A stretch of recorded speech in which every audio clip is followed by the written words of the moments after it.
નમસ્કાર મિત્રો, આપ સૌનું સ્વાગત છે। સિમ્બોલમાં તમે જોશો ભારતના ન્યાયતંત્રનો સિમ્બોલ છે અને ન્યાયતંત્રની સાથે સાથે ન્યાયની દેવી જે આંખે પાટા બાંધેલી હોય છે તે આપણે જોયું છે। વિદ્યા સહાયક ભરતી 1 થી 5ના 11,000 વિદ્યાર્થીઓની વેદના છે અને સાથે સાથે ટેટની જે આન્સર કી છે તેમાં ભૂલો છે તેમ કહી અને જે વિદ્યાર્થીઓએ પિટિશન દાખલ કરે છે તેઓ પાસ થવાની આશાએ બેઠા છે। બંને તરફ વેદના છે, બંને તરફ સંવેદનાઓ છે અને બંને તરફ રાહ જોવાઈ રહી છે। કોર્ટમાં તારીખ પર તારીખ પડી રહી છે અને હવે શું આગળ પ્રક્રિયા ચાલશે કે શું કહેશે એનો જવાબ કોઈ પાસે નથી।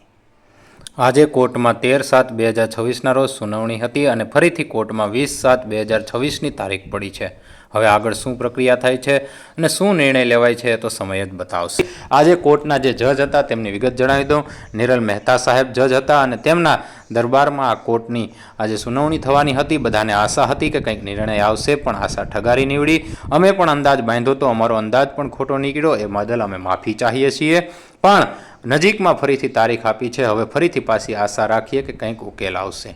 શું ભરતી પ્રક્રિયા કોર્ટના લીધે જ અટકી છે કે પછી PML ન લાવવાનું કારણ બીજું કંઈ છે, એનો ચોક્કસ અને શ્યોર જવાબ કોઈ પાસે નથી। હા, એટલું જરૂર કહી શકાય કે અત્યાર સુધીનો જે વિદ્યાસહાયક ભરતીનો ઇતિહાસ રહ્યો છે એ ભરતીઓ ખૂબ લાંબી ચાલી છે। ભરતી પ્રક્રિયાઓ ક્યાંક ને ક્યાંક લાંબી ચાલતી હોય છે। એ રીતે જોઈએ તો આ ભરતી પ્રક્રિયામાં પણ જે 4 મહિના જેવો સમયગાળો થઈ ગયો છે તે કોર્ટ કેસના લીધે હોય કે પછી ભરતી પ્રક્રિયા લાંબી ચલાવવી એવું એક કારણ હોઈ શકે।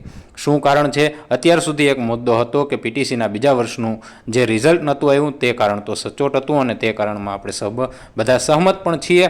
પણ હવે પછી ક્યાં સુધી રાહ જોવાની છે, શું અટકળો છે અને PMLs ક્યારે આવશે એની કોઈ પાસે સચોટ જવાબ નથી।